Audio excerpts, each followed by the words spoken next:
Hello students, welcome you all to my educational channel IngMath Academy 2.0।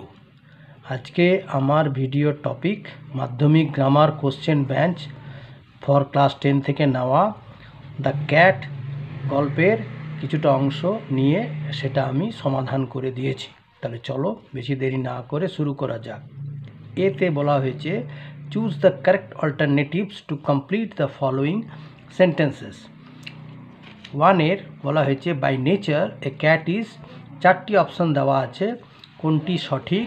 এখানে এতে বলা হয়েছে ডিপেন্ডেন্ট, বিতে বলা হয়েছে ইন্ডিপেন্ডেন্ট, সিতে বলা হয়েছে ইন্টেলিজেন্ট আর ডিতে কানিং। তাহলে সঠিক উত্তরটি হবে ইন্টেলিজেন্ট, মানে বুদ্ধিমান। বিড়াল হচ্ছে বুদ্ধিমান প্রাণী। আর ক্যাটস আর ফন্ড অফ, চারটি অপশান এখানে কী কী দেওয়া আছে? নাম্বার এতে দেয়ার হোম, নাম্বার বি এ অ্যাব্রড, নাম্বার সি এ দ্য ফ্রন্টিয়ার্ড আর নাম্বার ডি এ দ্য ব্যাকইয়ার্ড। তাহলে কারেক্ট আনসারটা হবে পেছনের আঙিনা। দ্য ব্যাকইয়ার্ড বলতে পেছনের আঙিনা। আর নাম্বার 3তে বলা হয়েছে when a family moves a cat, চারটি অপশানের মধ্যে আছে stays without them, stays with them, moves out with them আর নাম্বার ডি এ মেক্স দেম স্টে ব্যাক। তাহলে এখানে কী হবে? Stays without them. তাহলে নাম্বার 8টা হচ্ছে আনসার, স্টেজ উইদাউট দেম। আচ্ছা, নাম্বার 4এ in his country a cat is well aware of every, এখানে চারটি অপশানের মধ্যে এতে রোড, বিতে কর্নার, সিতে ল্যান্ডমার্ক, ডিতে হাউস। তাহলে কারেক্ট আনসার হবে ল্যান্ডমার্ক, সি এর অ্যান্সার ল্যান্ডমার্ক।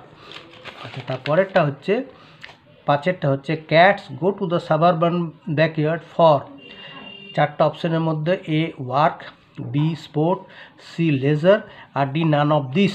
তাহলে এখানে হচ্ছে বি এর উত্তর হবে sport. Answer the following questions. B এর 1, what is the point of comparison of a cat to king Arthur's Knights?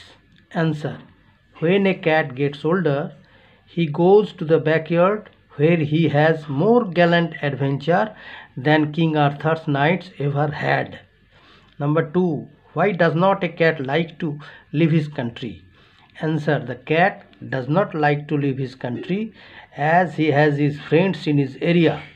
Also, he knows every landmark of the place. ঠিক আছে? আচ্ছা।